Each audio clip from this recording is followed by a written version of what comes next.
Andrew Wallace is back, the online editor for Toronto Life magazine. Hi. Hi. Good to see you again. So let's get right to it. So the Super Bowl is happening this weekend. Everybody loves to do a Super Bowl party, whether you just do it in your house or you go out to something. There's an official NFL Super Bowl party going on in town. Yeah, that's right. So the NFL is really courting a Canadian audience, and they're reprising the party they had last year. So they'll have it's at Sound Academy, and they'll have TVs with the game on everywhere. They're also flying in the Dallas Cowboy cheerleaders to, I guess, cheer on your watching of the game.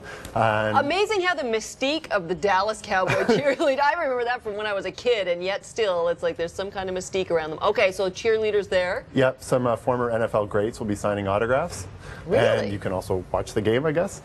All right. Well, that sounds like, I mean, it is the kind of thing, the Super Bowl and the Academy Awards, that it's really fun to watch in a group. Yeah. It's happening live. Right? You know, the whole world's watching it.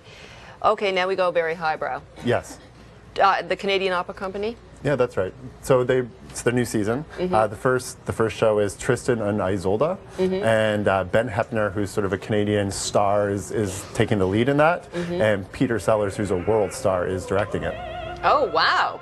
What's the story? Do you know? Am I putting you on the spot? You're putting me on the spot a bit. I'm not an opera expert. Yeah, no, I've always meant to go. I want to just try it out, and I have never been.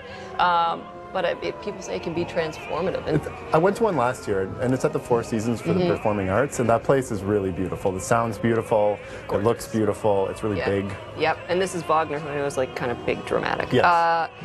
Here's the one that I would pick on this list, the Midnight Market. What's that? Yeah, I would pick that too. It's brand new. This is the first installment, so we don't know exactly what it's going to look like. It's in a new event space called Second Floor, which is above Spin, the ping pong club that opened up last year. I think you guys had the owner of that on the show actually a couple weeks ago.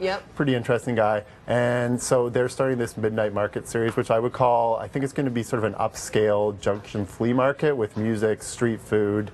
Really? Yeah, more King West style, arty, and there's going to be, but it's going to progressively, as the night go on, get louder, more DJing, and it'll turn into a club, hence the Midnight Market. So it'll start with food, shopping, and then all of a sudden it'll turn into this sort of wild party. That's the idea. What a cool idea. Yeah, I think it'll be fun. And did you say this is going to be a regular thing around here? It's supposed to be a series, yeah. This is the first one.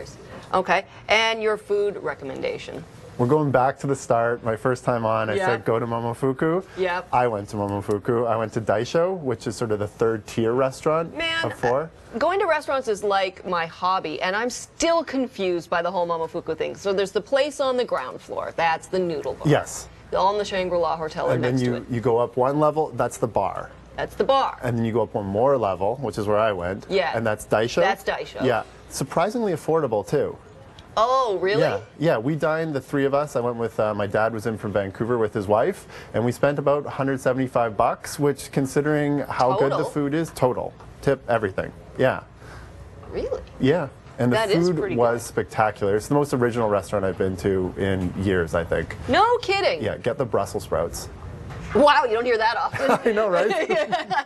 And then, just to be clear, so then there's one more level still above that's like expensive. Yes, and that's where you will spend all your money. All your dollars. All your money. All the money that you have, you will spend there.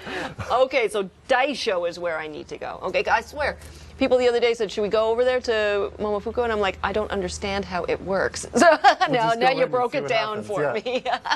All right, thank you so much, Andrew Wallace, the online editor for Toronto Life magazine. We're going to take a break. I swear to God.